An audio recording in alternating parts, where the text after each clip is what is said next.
بسم الله الرحمن الرحيم. قل يا أهل الكتاب تعالوا إلى كلمة سواء بيننا وبينكم ألا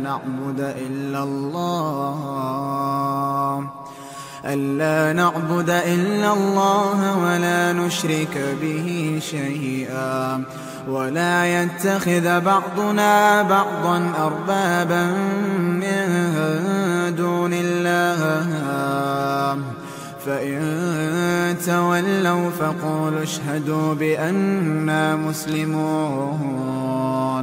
يا أهل الكتاب لم تحاجون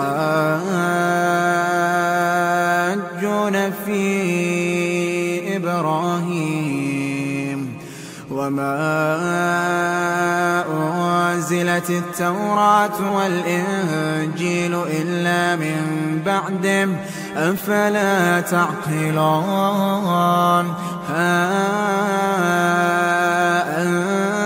أنتم هؤلاء حاججتم فيما لكم به علم فلم تحاجون فيما ليس لكم به علم والله يعلم وأنتم لا تعلمون.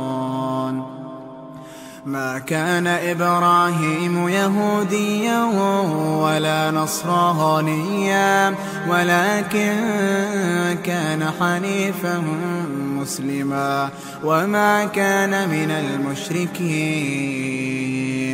إن أولى الناس بإبراهيم للذين اتبعوه وهذا النبي والذين آمنوا والله ولي المؤمنين.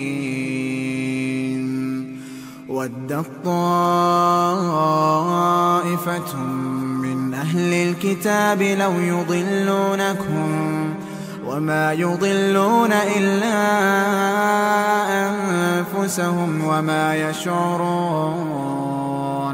يا أهل الكتاب لم تكفرون بآيات الله وأنتم تشهدون.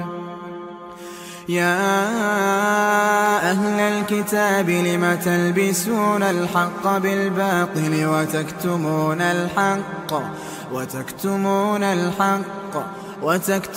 الحق وأنتم تعلمون. وقالت طائفة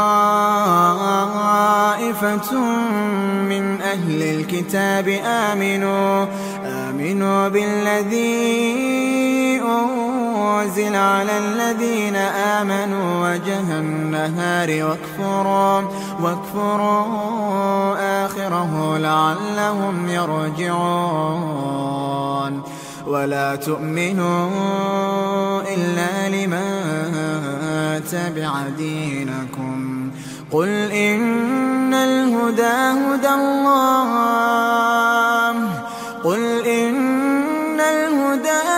الله أن يؤتى أحد مثل ما أوتيتم أو يحاجوكم عند ربكم قل إن الفضل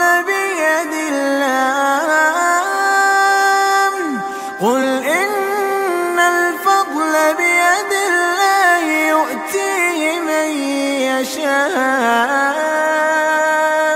والله واسع عليم. يختص برحمته من يشاء والله ذو الفضل